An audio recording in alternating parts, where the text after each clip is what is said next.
What's up, everybody? This is MJ, and welcome to our Tuesday broadcast. I hope that you are having a fabulous week so far, and I hope you have your pen and paper out, ready to take notes, because today we're going to be talking about what's love got to do with it. And no, I'm not talking about the Tina Turner song.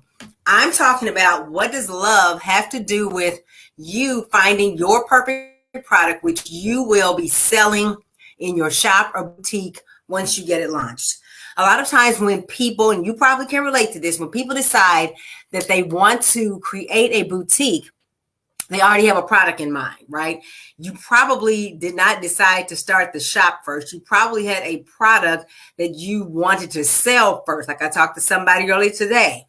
She loves shoes. And so she decided that she wanted to start a boutique selling shoes, right? But there is sometimes there can be a mismatch between what you decide to sell and what you can actually make money selling, at least in your actual shop or boutique. So today we're going to find out, is it okay to just sell whatever it is that you love, whatever it is that you are excited about, whatever it is that you like, products that you make, products that you buy? Is loving a product enough to make it your perfect product or product line for your boutique? So if you are just now getting here, welcome. Let's hop into it. So I was having a conversation with a friend of mine the other day, and they reminded me that there is actually a three-pronged approach that a person should use when they are making decisions about what they want to do. Certainly career-wise, this is true. But it's also true for being in business. You should not, and I say this all the time, you should not just chase the money when you decide what you want to go into business to do. You should not just say, everybody else is selling this and they seem to be making a lot of money, so that's what I'm going to do, right? There is a formula that we're going to talk about today. It's a three-pronged approach that you should look at when you are deciding what you want to sell in your boutique.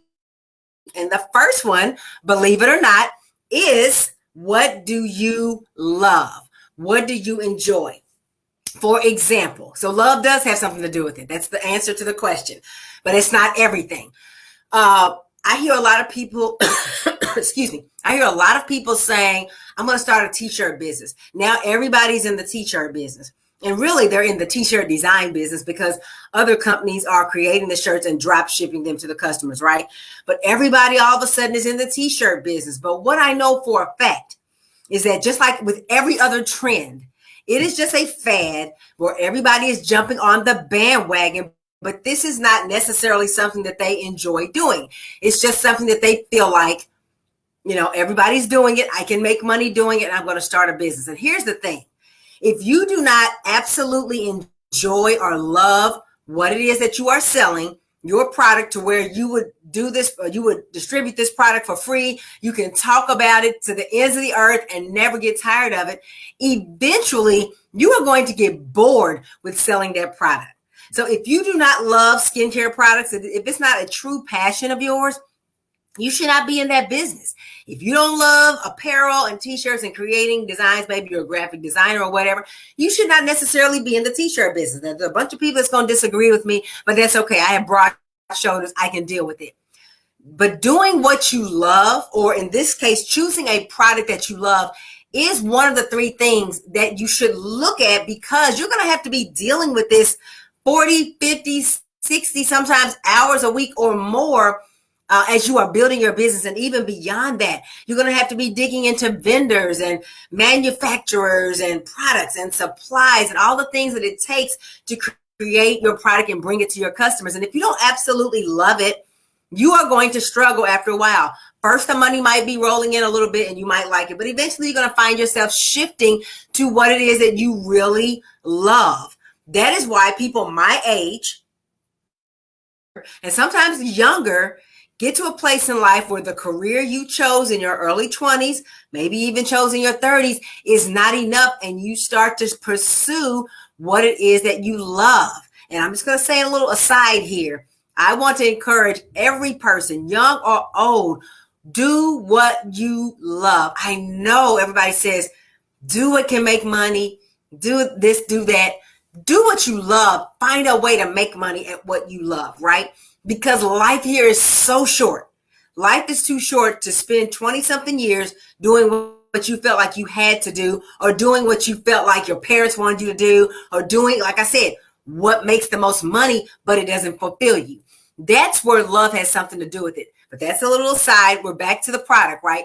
Have a product that you believe in, a product that you love. Like I said, a product that you would be willing to sell to your grandmother, a product that you can talk about all day long because you're excited about it. There's no reason to take on the responsibilities and the challenges, the burdens, the risk of a business only to do something else that you think you have to do because it's what everybody else is doing, or because that's where you feel like the money is. So yes, love has something to do with it, but it's one of three things that you should look at. So not only what you enjoy or what you love, but also you need to look at what are you good at. Because sometimes we love a thing, we might be passionate about a thing, but we suck at it. Have you ever been in that situation? It could be a sport. It could be some other type of hobby. It could be, whatever, some type of a talent that you really are passionate about. You love it, but you suck at it. So again, that's not something you want to hang your mortgage on. That's not something you want to hang your livelihood on. You want to find a product that you are good at, if it's something that you create, that you are good at creating. Why do you need to be good at it? Because you only want to put products that are of a quality out into the marketplace. And if you suck at creating this particular product, you're not going to do very well. Now, is it a possibility that you can, over time, develop a skill set that you don't have? Absolutely. But do you really want to start your business that you are hoping will replace your income and give you the freedom and flexibility and lifestyle you want? Hang that on a hobby that you're just trying out, pitter-putting around with. It's better to build your business on something, your boutique on something substantial. And then later on, when you want to dibble and dabble in some stuff, go for it at that point when you have your freedom, when you have the income that you want, right? Doing what you are good at is extremely important because, again, you're going to be doing of it. And in this case, you're going to be selling or attempting to sell the thing that you're doing. So I know what you're thinking. What about MJ? What about the situations where it's not a product I create? Because some of you and many of you in your boutique, you're planning to sell something that somebody else makes. So you're going to be a product reseller. You're going to be doing selling something that some manufacturer or some designer creates, and that's fine. But here's what's true. We're talking about products today, but quite frankly, your salesmanship and your marketing and everything that you do to get your product to your customer are also things that you need to be good at. Are you going to be a master marketer right out the gate? Not necessarily, especially if you didn't go to school for marketing and you don't have a lot of experience with it. You might not be a master marketer, but you need to be somewhat good at it if you ever hope to transfer your product into your customers' hands and get money for it.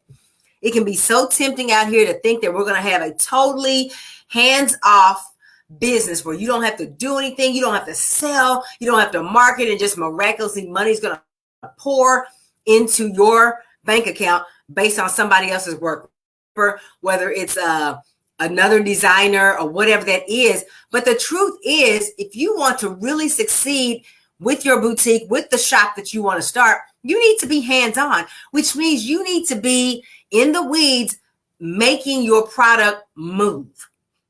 And that needs to be something that you're good at. So we're not just talking about creating the product. You also need to be good at moving that product. And all sales are not the same. All marketing is not the same because all products are not the same. I remember years ago, I thought I was going to be a salesperson, right? I was trying to sell perfume. I was selling knives. I can't even think of all the things. I don't know, maybe security systems, real estate, you name it. I was trying to sell it. And the reasons why a lot of those things did not work is because, quite frankly, not only did I not enjoy those products, I wasn't excited about them. I also was not good at selling those products, right? I thought the products, at least the knives for sure, I thought those were great products. But I didn't have the know-how, the skill set to sell that particular product to a person. See, there is no one-size-fits-all approach to marketing and sales and all the other things that go into distributing products to customers and getting money in exchange for them, right? You need to pick something that you are good at creating, selling, marketing. And again, it doesn't mean you have to be naturally born that way, but even with training, sometimes it can be difficult to translate, what you want to do into a particular product. Don't pick a product that you are reticent about putting out there, that you have hesitation about, or that you're just not good at. For example, again, I remember another thing I used to sell. I was selling living wills, which is like a living entity. This will replace having a regular last will and testament, right? Trying to sell these to elderly people. And I suck. I had all the great training, but I was not good at selling that product. Now, for things I believe in, again, going back to what I love, but also that I'm good at, you can't tell me anything. I can get those products into your hands right now and services, but it's because I'm good at those things. So you have to start to look at, what are you good at? And also another facet of what are you good at comes down to when you are actually in the infrastructure of your business, what parts should you be outsourcing versus keeping your hands on? Because eventually, and hopefully not too far down the road, you will begin to delegate. You will hire a staff. You will have a team working with you. And knowing what you are the best at in your business is going to help to propel you forward. So actually, we're not just talking about perfect products. We're talking about the perfect product within the confines of your perfect business. Perfect for you. Not that there's no mistakes, but perfect for you. So you have to choose a product that you enjoy, that you love. That's what love's got to do with it. You also have to find something that you are good at moving. You are good at selling this product. You are good at marketing this product. Again, you don't have to be an expert marketer. You don't have to be an expert salesperson, but it has to be something where you don't have any type of resistance when it comes time to talk about it, when it comes time to present it to people, when it comes time to ask the prices that you are worth. The third piece, though, that we're going to talk about, and it makes so much sense when you hear it, like it's a given, like it's like almost a duh moment, but I have to say it because a lot of people completely miss this one. And that is, it has to be something you can sell, something that you can make money off of. Now, what I will say as a caveat is that any product or service that exists in the world has an audience out there somewhere for it. No matter what it is, somebody will pay you for whatever it is that you are selling. No matter what it is, there is a market out there. The challenge can come with finding that market, connecting with that market, and getting that market to where they want that thing from you. So if your market is in the back hills of some remote area of Australia or New Zealand, and that's not where you're marketing to your local community, or you're marketing to people in the United States, but the people who want that product are somewhere that you can't get to them, or you don't even know where they are, that's a problem. Yes, there is the market for anything on this globe, but it's not always what you have access to. For example, the people that I work with, my customers, are Black women in the United States.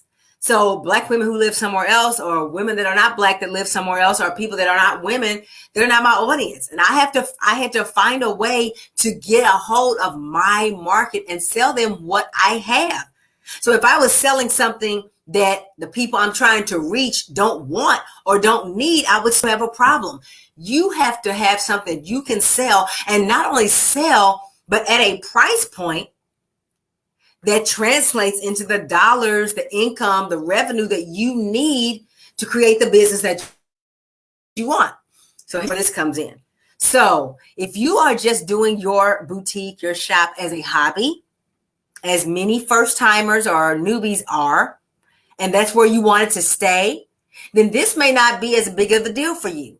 As long as you can find a few people in your community and on the internet or wherever to buy what you have, you're fine. But if you are trying to expand out, get into the 6 and 7 figure space, you have to have something that people want to pay for, and something that you can actually make money off of.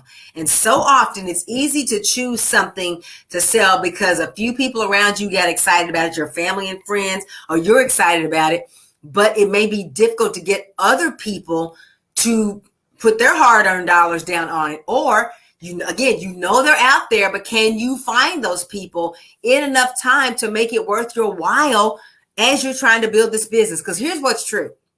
Most of you who are watching this, who are in my tribe, who are in my group, who are on my page, or even on my personal profile, your reason for wanting to start your boutique is usually not frivolous. It's usually because you have real concerns about your life, whether it's concerns about getting laid off, whether it's concerns about not having enough time to spend with your kids or with your mate, whether it's not having the resources or the time to travel the world like you want to, or buy your dream home, or take care of your aging parents, or get out from under a stressful job so that you can have the freedom of mind and body so that you are not physically and mentally making yourself sick at work every day. You got real reasons why this boutique is important. And so you don't have time to dilly-dally around just dabbling and seeing, well, somebody might want it one of these days. Who knows? I'm not sure. No, you have something on your heart, and only you know what those reasons are. If you want to comment below, feel free. What is your reason for wanting this business? What is your reason for wanting to open your own boutique or your own shop? Why is it so important for you to find your perfect product right out the gate so you do not waste a lot of time on trial and error, wasting money on trial and error? What are those reasons that are driving you? And then you have to say, because those things are important, it is imperative that now you find out exactly what the perfect product is, again, that you enjoy, something that you love, and then that you are good at creating, good at selling it, good at marketing it, and then something that you can actually sell, meaning something that you can actually make money off of. If you have a product that you're selling and you only make $1 profit on it, you know how many of those you have to sell to get to 6-figure, 7-figure profit? Not just revenue, but the profit that you need to make, a whole lot of them. You need something that has a price point that you can get behind, that you cannot have to work your fingers to the bone to make the money you want to make. See, there's a lot more to it than, oh yeah, everybody said I'm good at this, so I need to sell this, or I like having these products, and so maybe other people would too. That can be a part of it, but you have to look at all three factors: what you're good at, what you enjoy, and what you can actually make money off of when you are choosing what you want to sell in your business. See, this boutique of yours, whether it's online or physical or both, it's going to take up a lot of your time in the early days. Eventually, it will lighten up if you set it up right and you have it scaling for success. But in the beginning, it's going to take up a lot of your time, especially after you leave your job to work it full time. And you do not want to trade your predictable, at least seemingly secure job, to step off into something that's something you don't know about, and you have a product that you cannot 100% say that I love this, that I'm good at this, and I can sell this and make the money I need to make. And it can be very scary to be at that place. That's often why you are stuck in a limbo position of not feeling secure, of not knowing what you're doing, because you know that maybe this isn't the right product. Maybe this isn't something I need to do long term, because everything doesn't have to become a career or a business just because you like it or just because you're good at it. I know my orthodontist, and my daughter's orthodontist, he is an excellent painter and musician, but he chose orthodontics because that also scratches the same itch, a creative itch, as painting and musicianship. But he actually makes a very good living as an orthodontist while still enjoying those other two hobbies on the side. You don't have to turn every hobby, everything you like, into that's what I'm going to sell in my boutique. You need to use a logical, systematic approach to choosing what you want to sell. Don't just rush to the market with any and everything just because you got excited about it. Is it something that the market that you are targeting wants? Will they pay for it? And is this something you can do year after year, day after day, month after month in your business because you love it and you're good at it? And if you realize after listening to this that, hey, maybe I've chosen the wrong product. Maybe the product that I've chosen is not right. And when I say product, I mean product line. It could be several things. Maybe this is not something I'm really good at. Maybe this is not something that I really enjoy enough to turn it into a business and quit my job for it. Or maybe this is something I can't really sell. If you are having any of those doubts in your mind and you need help figuring out, should I even be selling this particular product? Is this what I need to be selling in my boutique, even as I'm dreaming about it? Then I invite you to reach out to me and book a free call, breakthrough interview at www.melaniehunter.com/chat. I can help you by giving you an objective look at your business, at the business that you are proposing to start, and looking at the things that you want to sell in that business, saying, hey, is this even feasible? Is this what I really want to do? We're going to look at that as well as everything else that's not working in your boutique. And then we're going to look at, where do you want it to go? When you got excited about the idea of opening your own store, what really got you excited? What are those goals, those dreams that really get you fired up? And then we're going to look at the shortest, most profitable path to get you there.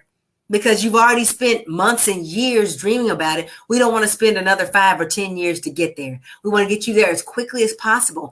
But it's going to take a decision that you're going to treat your business like a business and not just like a hobby. But let's have a conversation at www.melaniehunter.com/chat to make sure that you're not wasting a lot of time and money on mistakes that you could avoid. Let's get on the conversation. Let's get on the call and have a conversation that's going to set you up for success. You are here. You are watching this training right now because what you're doing is not working for you. What you're doing has you still stuck in your cubicle prison on the 9-to-5 grind, and you want to be set free from that, but you're not sure if your product or your approach or your marketing or some other facet of it is really on point.